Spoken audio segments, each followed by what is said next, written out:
Happy mother's day. कहते हैं कि माँ का कोई एक दिन तो होता नहीं है, तो फिर ये क्यों मनाया जाता है मदर्स डे। अक्सर लोगों का यही ख्याल है कि इसको ख़त्म करना चाहिए, हर दिन माँ का होता है। लेकिन एक माँ की ऐसी बात मैंने सुनी थी जो आज तक हर मदर्स डे पे जो है मेरे कानों में गूंजती है। वो मैं आप लोगों को बताऊंगी कि क्या है, फिर आप लोग फैसला कीजिएगा कि मदर्स डे होना चाहिए या नहीं। चलिए उससे पहले करते हैं हम अपने व्लॉग का आगाज़। बिस्मिल्लाहिर्रहमानिर्रहीम। अस्सलाम वालेकुम। कैसे हैं आप सब? दुआ है कि आप सब शाद-आबाद रहें, जहाँ रहें खुश बाश रहें, मज़े में रहें।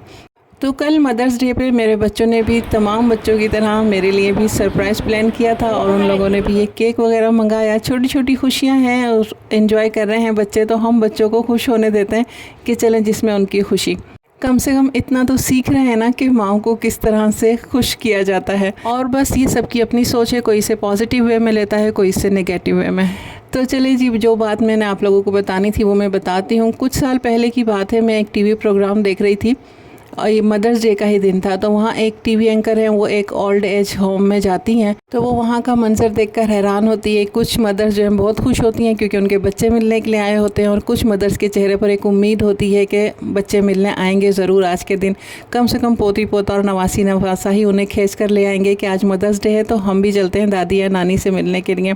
तो वो एक बुज़ुर्ग खातून से पूछती हैं कि आप क्या कहती हैं मदर्स डे के बारे में, क्योंकि बाहर तो लोग यही कहते हैं कि मदर्स डे नहीं होना चाहिए, हर दिन माँ का होता है। तो आप क्या कहती हैं? उसने कहा कि मुझे नहीं मालूम बाहर क्या कहते हैं और होता होगा हर दिन माँ का, लेकिन हमारा तो ये एक ही दिन होता है।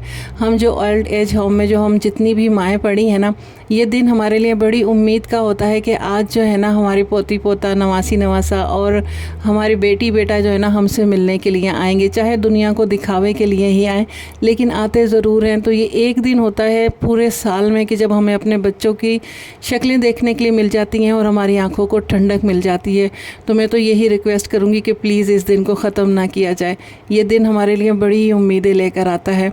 तो बस ये बात है तो दिल को चीर देने वाली और बहुत तकलीफ़ दे कि जो माँ आप लोगों को 20-25 साल 30 साल का कर देती है, कितनी तकलीफ़ और परेशानियाँ सहते हुए, वो माँ जब बुढ़ापे पे पहुँचती है तो आप उसकी किसी एक आदत से परेशान होकर उसे ओल्ड एज होम में जो है फेंक कर आ जाते हैं। थोड़ा सा भी नहीं सोचते कि उस माँ के ऊपर क्या गुजरेगी। तो बदनसीब है वो औलाद जो ऐसा करती हैं। लेकिन अब इस बारे में आप लोग फैसला कीजिए कि मदर्स डे होना चाहिए या नहीं होना चाहिए, क्योंकि एक माँ की तो रिक्वेस्ट थी कि ये होना चाहिए। बाकी मैं अपने समेत हर माँ के लिए दुआ करूँगी कि अल्लाह ताला हमें ऐसी औलादों से और ऐसी नाफरमान औलाद से और उनके बुरे बिहेवियर और रवैयों से हमेशा महफूज रखें। अच्छा, मैं जो मदर डे समझती थी ना, मैं ये समझती थी कि ये उस दिन के लिए सेलिब्रेट किया जाता है जब एक लड़की एक औरत माँ बनती है। तो उस दिन की जो फीलिंग होती है, उस दिन की जो खूबसूरती होती है, जो उस दिन का एक एहसास होता है ना, उसको सेलिब्रेट किया जाता है, उसे मदर्स डे कहते हैं। तो लेकिन जब मैंने ओल्ड एज होम में जो इन खातून को देखा और इन्हें सुना तो टोटली मेरी सोच जो है ना वो बिल्कुल चेंज हो गई।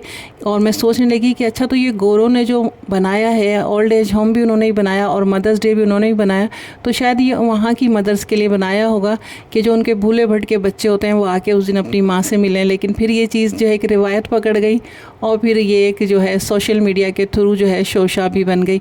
अब इसमें क्या हकीकत है क्या नहीं मुझे नहीं मालूम, लेकिन एक बुज़ुर्ग लावारिस माँ की रिक्वेस्ट थी कि ये दिन होना चाहिए। अब तो पता नहीं वो हयात भी होंगी या नहीं, अल्लाह ताला उनके लिए आसानियाँ फरमाए। तो चले जी, अब अपनी बातों को यहाँ ख़त्म करते हैं। काफ़ी सेट बातें हो गई हैं। अगर कोई मेरी बातों से बोर हुआ हो तो उसके लिए माजरत, लेकिन ये एक तल्ख़ हकीकत थी जिसका बयान करना बहुत ज़रूरी था ताकि आप लोग फ़ैसला कर सकेंगे ये दिन होना चाहिए नहीं होना चाहिए। तो इस बहस में पड़े बिना हम आगे बढ़ते हैं।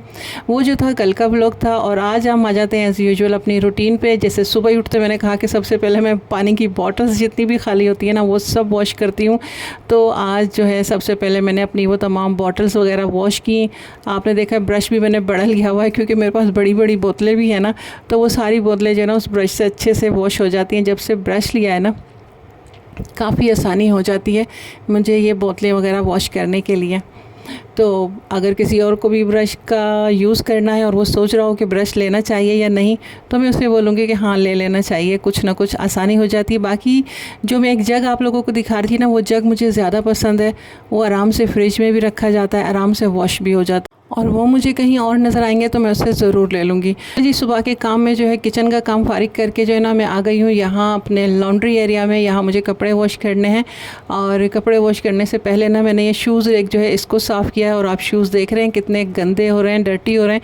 ये पहने हुए नहीं है, यहाँ जो हमारे ये बाहर गली की तरफ ही है ना ये जो मैंने वॉशिंग एरिया बनाया हुआ, तो यहाँ से इतनी धूल मिट्टी आती है कि आप यकीन नहीं कर सकते कि जब भी मैं कपड़े वॉश करती हूँ ना तो ये सारा चप्पल वगैरह जो जितनी भी शूज़ रखे हुए हैं सारे वॉश होते हैं, लेकिन ये फिर इतने ही गंदे हो जाते हैं। रोज़ रोज़ वॉश नहीं करती हूँ, हाँ ऐसे नहीं कह सकती, वैसे सफाई होती रहती है, लेकिन वॉश जो है मैं उसी दिन करती हूँ जिस दिन मैं लॉन्ड्री करती हूँ। तो ये इस कदर गंदा हो जाता है। इससे अब मैंने क्या सोच लिया है कि जो शूज़ पहनने में नहीं आते ना उन सबको मैं उठा के रख दूँगी, अब यहाँ नहीं रखूँगी मैं। इसलिए यहाँ वॉश करके रख देती हूँ कि बच्चों को साफ़ सुथरे मिल जाएंगे, कहीं जाना होगा तो मैं घर पर हूँ नहीं हूँ तो वो आराम से यहाँ से उठा के पहन लेंगे। लेकिन वो पहने या नहीं पहने शूज़ बहुत ज़्यादा गंदे हो जाते हैं, इस वजह से अब मैं उसे यहाँ से रख दूँगी। तो पहले देखिए जी मैंने मशीन के ऊपर भी कवर लगाया हुआ था, वो ज़रूरी था क्योंकि अगर कवर नहीं लगाऊंगी ना तो मशीन का भी बुरा हाल हो जाएगा। तो मशीन का मैं दिखा रही हूँ, यहाँ इसका टब बहुत बड़ा है। जब भी कोई ये मशीन लेना इस तरह की तो मैं यही कहती हूँ वॉशिंग मशीन जो है ना बड़े टब की लेना चाहिए। पहले मेरे पास छोटे टब की थी, उसमें बड़ी परेशानी होती थी। एक तो घंटों लग जाते थे कपड़े धोने के लिए और उसमें ब्लैंकेट वगैरह भी नहीं धुलते थे। लेकिन इस जब से ये लिया ना बड़ी आसानी हो गई, 1 से 2 बार में मेरे सारे कपड़े धुल जाते हैं और कंबल भी एक बार में एक कंबल आराम से धुल जाता है। तो वहाँ मशीन में मैंने पानी भरने के लिए रख दिया है और जब तक जो है ना मैं ये शूज़ सारे वॉश कर लूँगी। तो मैं जल्दी जल्दी लग गई हूँ अपने काम से और धड़ाधड़ मैंने इसके ऊपर पानी डाला है, सर्फ डाला है और मैंने जल्दी जल्दी ना शूज़ की जो है रगड़ाइयाँ शुरू कर दी। लेकिन बहुत ज़्यादा सख्त हाथ से नहीं करती हूँ, शूज़ ख़राब हो जाएंगे ना। तो बस ये हल्की हल्की सी डस्ट है तो ब्रश लगा रही हूँ जल्दी और सफाई कर रही हूँ। जब आ जाती है ना हम लोग फॉर्म में, अच्छा जब तक हम बैठे हुए होते हैं ना और सफाई का सिर्फ सोचते रहते हैं तो फिर हम काम नहीं कर सकते। जब उठ जाते हैं ना एक बार और लगा लेते हैं किसी एक भी काम को हाथ, तो बस फिर हमारी रफ्तार जो है ना वो देखने वाली होती है। फिर हम ऐसे चलते हैं कि कहाँ हमारे जिस्म में दर्द है, कहाँ हमारे सर में दर्द है, क्या हमने कहा था, सब कुछ भूल जाते हैं। और फिर जो हम माएँ होती है ना, हम तो कोने खाँचों से भी निकाल कर काम को लेकर आ जाते हैं और रोल शुरू हो जाते हैं करने के लिए कि बच्चे भी हमें हैरान होकर देखने लगते हैं कि हमारी वही माँ है जो अभी बैठी हुई कह रही थी कि मेरी टांगों में दर्द हो रहा है, मेरी कमर में दर्द हो रहा है, मेरे सर में दर्द हो रहा है। शायद हम सारी माएँ जो है ना ऐसे ही होती हैं, जब एक बार काम पे लग जाती है ना तो कोनों से भी जो है ना चीज़ें खींच कर ले आते हैं और वो भी जो है ना वॉश करने लग जाते हैं। अच्छा मैं ये सोच रही थी कि आज जो है ना मुझे सिर्फ कपड़े वॉश करने हैं और जो नहीं ये स्लीपर है ये सारी साफ़ करके रखनी है। अभी मैं ये साफ़ कर ही रही थी तो फिर जहन में आ गया कि भाई वो पर्दा भी टंगा हुआ है वो भी साफ़ कर देते हैं, क्योंकि वो ईद के बाद से मैंने वॉश ही नहीं किया, काफ़ी गंदा हो रहा है। तो बेटी ने भी आके बोल दिया मम्मा ये पर्दा दे दूँ क्या आपको, आप बोल रही थी। तो मैंने बोला हाँ जी मुझे वो भी चाहिए।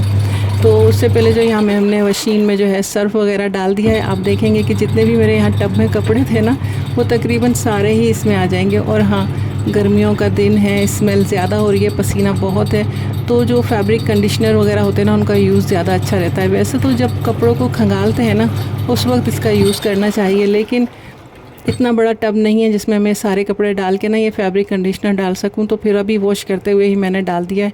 वैसे इस वक्त के बाद इतनी ज़्यादा खुशबू आती नहीं है, लेकिन फिर भी मैंने डाल दिया है कि ना होने से कुछ होना बेहतर है, कुछ फ्रेगनेंस आ ही जाएगी। अच्छा बेस्ट तो यही होता है कि जिस वक्त कपड़े खंगालते हैं उसी वक्त ही फैब्रिक कंडीशनर डालते हैं, सबको यही मालूम है। लेकिन कुछ लोगों को जो कंजूस होते हैं ना थोड़े से, वो कहते हैं कि नहीं भाई बहुत ज़्यादा लग जाता है इसलिए हम इसी वक्त डाल दें एक ढक्कन तो वो ज़्यादा अच्छा है।